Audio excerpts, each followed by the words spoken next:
Major escalation in the Middle East, the U.S. attacking 3 Iranian nuclear facilities over the weekend, marking a significant shift in the Israel-Iran war. CNN's Julia Benbrook is outside the White House with details on how the Trump administration came to make this controversial decision. Those around President Donald Trump believe that even though he said there was a 2-week window, that his mind had largely been made up for days regarding taking action against Iran. He had been meeting with senior national security aides, often here at the White House, for days leading up to the attacks on Iran's nuclear sites.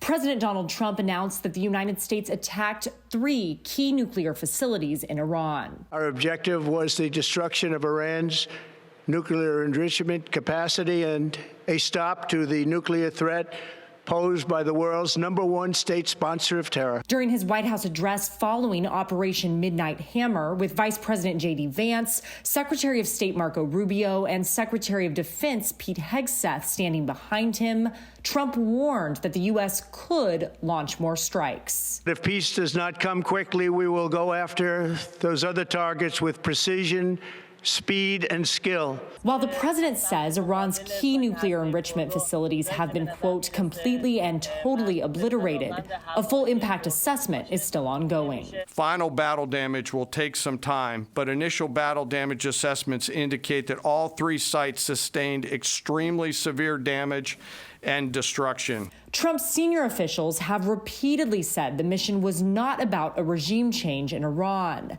But in a post Sunday evening, Trump alluded to the possibility, writing, quote, "It's not politically correct to use the term regime change, but if the current Iranian regime is unable to make Iran great again, why wouldn't there be a regime change?" Also on Sunday, the United Nations Security Council met for an emergency meeting to discuss the escalating situation in the Middle East. Part of the council's stated goal is to maintain international peace and security.